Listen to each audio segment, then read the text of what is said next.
If I feel extremely happy and excited, I'm going to use that as motivation or energy to do amazing things and do good and work hard. If I feel absolutely depressed and distraught, I'm going to use that as endless energy and motivation to do amazing things and work hard. It doesn't matter what you give me. Energy cannot be destroyed. It can only be converted and transferred. It doesn't matter what fuel you give me. If you give me diesel, petrol, kerosene, vodka, doesn't matter what you put inside of my engine. Hard work is going to come out. Absolutely. That's all I know how to do. Making the best move on the chessboard, regardless of how losing your position is a life philosophy that most will never understand. Sometimes you look at your position on the board and you're fucked. But still, regardless of how fucked you are, there's still a best move. There's always a best move and a worse move, no matter how bad things are. Many people, when they get to a losing position, think, it doesn't matter, I don't have to make the best move anymore. I actually disagree. Maybe 9 times out of 10, the best move won't save you, but that 1 time out of 10, the best move might be just enough to save your ass. And on a long enough time frame, if you play the game repeatedly, day after day, taking risks, always making the best move, regardless of whether you're winning or losing, it will compound into an upward spiral of never-ending success. You might end up somewhere near me. You might have dinner one day. You might stop being a brokey. You might stop being a loser. If your girl leaves you, the best move on the board, perhaps is to go to the gym, perhaps is to send her flowers, perhaps is to never text her again. But you should make the best move on the board regardless. Even if you don't want her back, you should still make the best move. You should always think that way. What move will give me the best possible strategic position? That's how you think. That's how I think. Best move on the board is how you should approach your life. Next time you're in a situation, you should sit and say, okay, this is a bad situation, I'm fucked. But what's the best move I could possibly make? What's the outcome I would like? What's the most likely move to give me that particular outcome? And you'd be surprised what some of them are. I had a guy email me the other day saying he lost his job. He was the worst salesman. Well, then you deserve to lose your job. That's how sales works. It's fearsome. He goes, well, I don't know. What should I do? I said, what's the best move on the board? He goes, well, I really want the sales job. I think I can get good at it. I said, well, then work for free.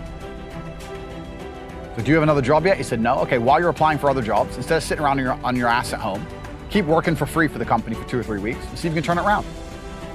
And he tried that, and he couldn't because he's shit at sales. But the point is, if he would have sat at home doing nothing, it wouldn't have helped him. The best move on the board was to try and prove to his company that he's actually worth something. If he was worth something, in those 2 or 3 weeks, he might have turned it around and got his job back. He still got to apply for new jobs. He didn't lose anything. Best move on the chessboard. That's how I want you to approach your life, ladies and gentlemen. It's the mental model in which you should apply to scenarios to deduce what is the best possible action. Because if you're always making the best move and very rarely making the worst move, it's pretty hard to lose. It's player versus player out here. The world is about winners and losers, and everyone is competing against each other. You are competing against me. I'm competing against you. You're competing against your friend. You're competing against your enemies. You want $1, so does everyone else. You want that hot girl, so does everyone else. You want that house, so does everyone else. What's amazing is the things you want, the main reason you want them is because other people want them. So you can show off that you have it and they don't. It is competition. Kind of like the age-old adage. If a tiger's chasing 10 people, you don't have to be the fastest. You just have to be faster than the slowest guy, because he's fucked.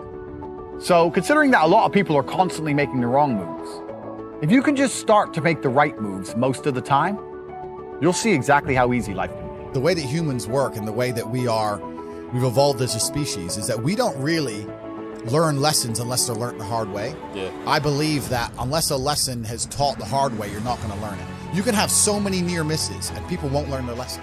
Bro, you must know a guy who goes out there, nearly crashes his car, doesn't slow his ass down till he wrecks it. Yeah. Like, this is how people are, right? So you need that pain for the lesson to sting enough to really genuinely go inside of your mind.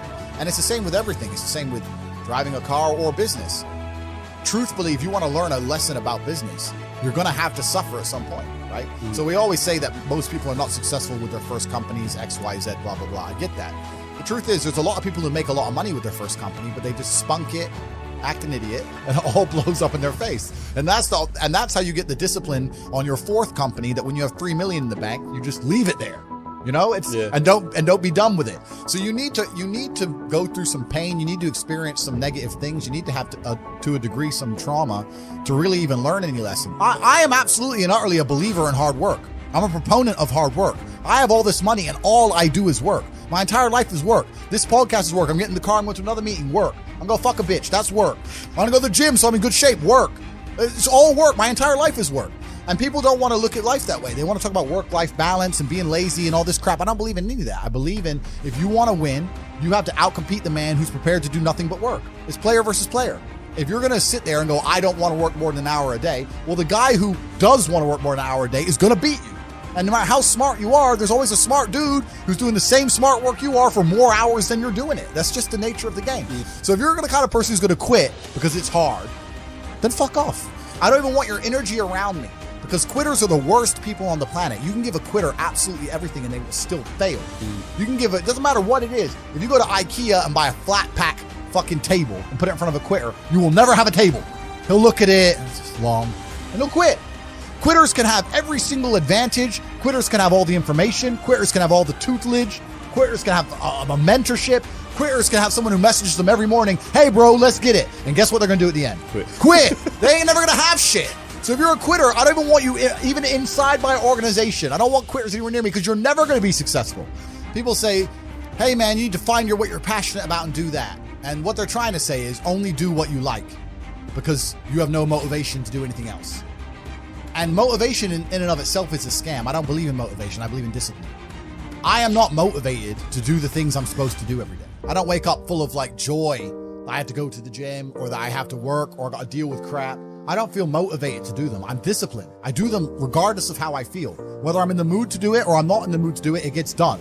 That's discipline. Discipline's a real thing. Motivation is fleeting. You're never gonna be permanently motivated.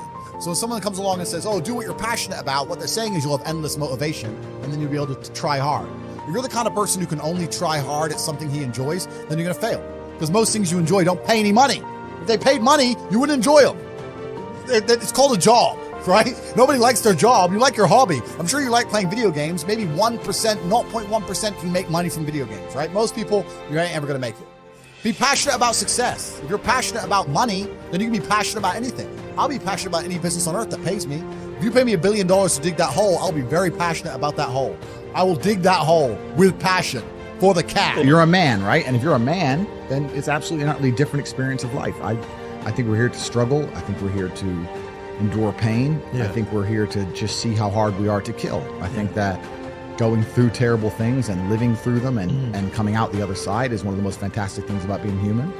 I think that it's almost like once you understand what life is really about, there's no emotion which isn't enjoyable. The only emotional state which can be seen as detrimental is feeling nothing at all. But if you're sitting at home and you're feeling truly heartbroken, at least you're feeling something, right? And I think that's the whole part of being human. I think we're here to struggle. I think we're here to go through pain. That's so I wake up each day and go, what can I attack? What problem can I solve? If I'm unhappy with something and I'm uncomfortable with something, I fix it. That's endless motivation, which I don't truly believe in as a concept, but that's endless fuel for the fire. If I was unhappy with something about myself, regardless of what it was, I would be able to take all of that discomfort and turn it into endless energy to get the problem fixed.